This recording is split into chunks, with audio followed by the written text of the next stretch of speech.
பறக்கும் பந்து பறக்கும், அது தரையில் பட்டு திரும்பும். இன்னைக்கு நம்ம பார்க்க போகிறது என்ன அப்படின்னா, சப்போர்ட் அண்ட் ரெசிஸ்டன்ஸ். இது ரெண்டும் ஒரு ப்ரைஸ் லெவல்ஸ். இந்த ப்ரைஸோட லெவல் நமக்கு ஏன் தேவை அப்படின்னா, அதை வச்சு நம்ம ட்ரேட் பண்ணுற வாய்ப்புகளை கண்டுபிடிக்கலாம். இப்போ சப்போர்ட் அப்படின்னா என்ன மீனிங் அப்படின்னா, அது ஒரு ப்ரைஸ் லெவல். அந்த லெவலுக்கு கீழே ப்ரைஸ் போகாது, அந்த ப்ரைஸ் கீழே ரேட்டு குறையாது. ஆனால் அந்த ப்ரைஸ் லெவலை எப்போ ஒரு ஸ்டாக் டச் பண்ணுதோ அதிலிருந்து அதோட ப்ரைஸு மேலே ஏற ஆரம்பிச்சிடும். இப்போ ஒரு எக்ஸாம்பிளுக்கு நம்ம பார்ப்போமே, ஒரு ரப்பர் பாலை தூக்கி ஒரு தரையில் போடுறோம். அது தரையில் பட்டதும் அப்படியே பவுன்ஸ் பேக் ஆகி ரிட்டர்ன் வருதா? அதே மாதிரி தான் இந்த சப்போர்ட்டுங்கிறது ஒரு தரம் மாதிரி. ஸோ ஷேரோட ப்ரைஸு அந்த ரேட்டுக்கு வந்ததும் ஆட்டோமேட்டிக்காக அது இன்க்ரீஸ் ஆக ஆரம்பிச்சிடும்.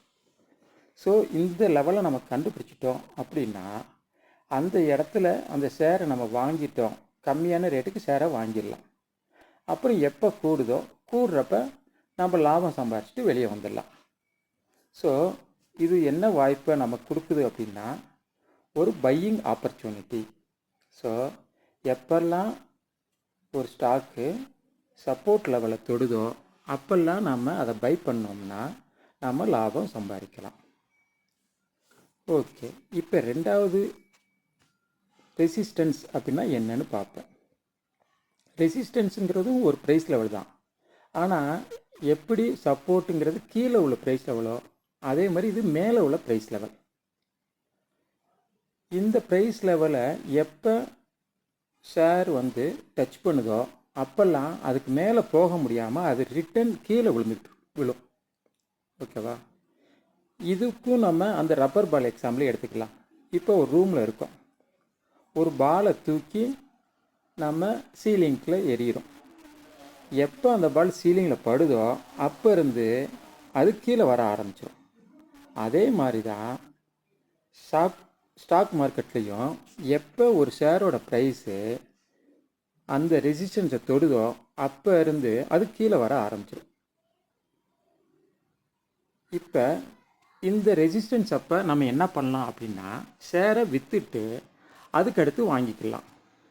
இப்போ மற்ற ஜாமான்லாம் நம்ம ஃபஸ்ட்டு வாங்கணும், அதுக்கடுத்து விற்கணும். ஆனால் ஷேரில் மட்டும் எப்படி அப்படின்னா, ஃபஸ்ட்டு நம்ம விற்றுட்டு கூட ரெண்டாவது வாங்கிக்கிடலாம். அதனால நமக்கு நல்ல லாபம் கிடைக்கும். ஒரு ஷேரை முதல்ல 100 ரூபாய்க்கு விற்றுட்டு அப்புறம் அது 50 ரூபாய்க்கு போகிறப்ப திருப்பி வாங்கிட்டோம் அப்படின்னா அங்கே நமக்கு ஒரு 50 ரூபா லாபம் கிடைக்கும். இதுதான் ரெசிஸ்டன்ஸோட ஸ்ட்ராட்டஜி. ஓகே, ஸோ நம்ம எப்பயுமே சப்போர்ட்டில் பை பண்ணணும், ரெசிஸ்டன்ஸில் செல் பண்ணணும்.